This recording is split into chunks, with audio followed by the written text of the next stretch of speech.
जय श्री राम प्रेमी भक्तों। मनोकामना पूर्ण करने का सबसे सरल तरीका सिर्फ यह काम कर लो।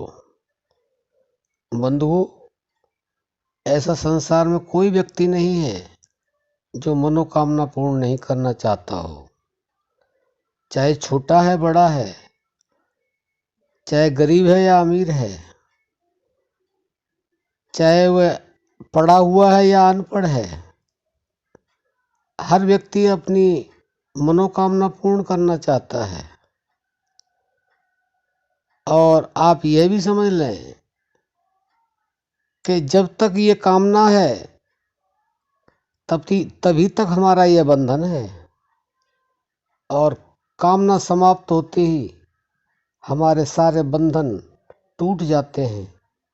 जितने भी बंधन है, सारे बंधन तभी तक हैं जब तक हमारे अंदर कामना है।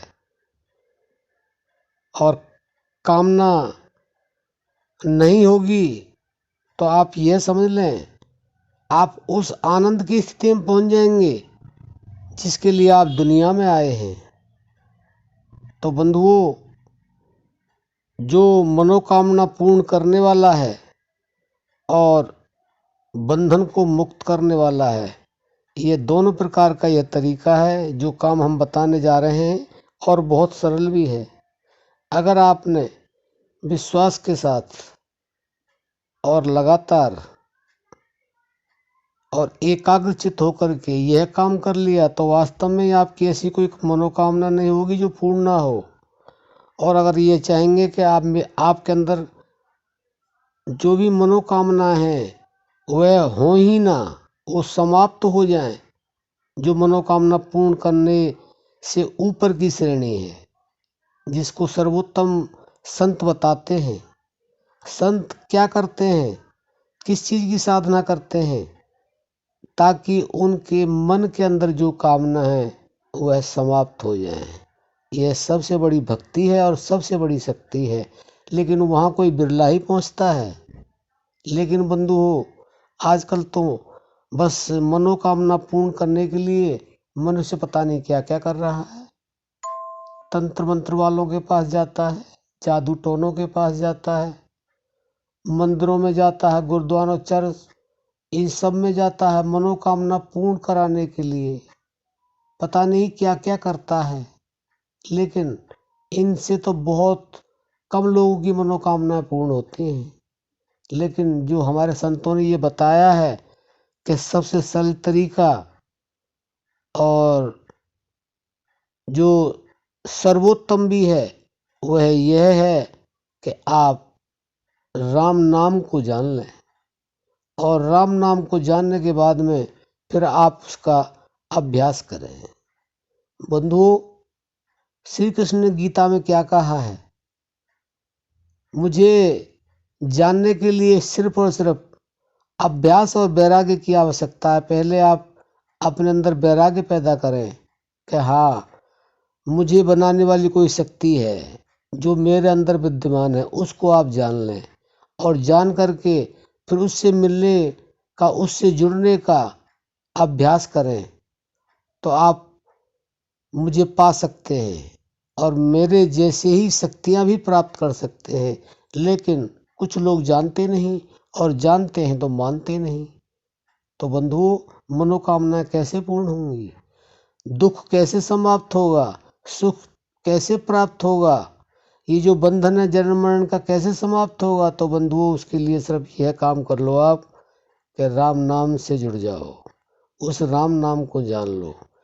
और हमारे संत चिल्ला चिल्ला करके कह रहे हैं कि राम नाम का जो पहला, हमारा सबसे पहला और शुरुआत का जो कार्य है वह यह है कि आप वाणी से जो भी नाम आपको अच्छा लगता है, चाहे राम है, कृष्ण है, सीता है, शिव है, ओम है, कोई भी नाम आप ले लीजिए, आप उसको वाणी से जप करें।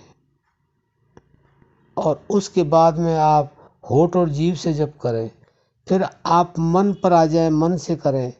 यह आपको अपने आप ही विचार में लाना होगा कि आपकी श्रेणी किस स्थिति में है, और उसके बाद आप प्राण जप पे आ जाए। प्राण जप से जब आप मन को जोड़ना सीख लेंगे तो आपकी मनोकामना पूर्ण होने में देर नहीं, लेकिन यह करना आपको पड़ेगा। इसके लिए आपके लिए कोई और नहीं कर सकता है। अगर आपने यह एक साधारण काम कर लिया तो आपको वह प्राप्त होगा। मनोकामना तो आपकी ये सांसारिक होंगी, लेकिन परमार्थ की भी जो मनोकामना है उनके बारे में आप जानते ही नहीं। उसके बाद में आप उसको जान जाएंगे तो आपकी वह जो मनोकामना है जो सबसे सर्वोत्तम है, वह है जन्म मरण से छुटकारा। वह भी आपको प्राप्त अवश्य होगा, लेकिन आपको इस तरीके से यह काम करना होगा जो हमारे संतों ने यह बताया है, और उसको जीवन में निरंतरता से उतारना होगा। ये नहीं अभी आपने आज कर लिया कल छोड़ दिया, 4 दिन बाद फिर कर लिया फिर छोड़ दिया, ऐसी बात नहीं बनेगी। यह बात बनेगी केवल और केवल निरंतरता से, एकाग्रता से और विश्वास के साथ।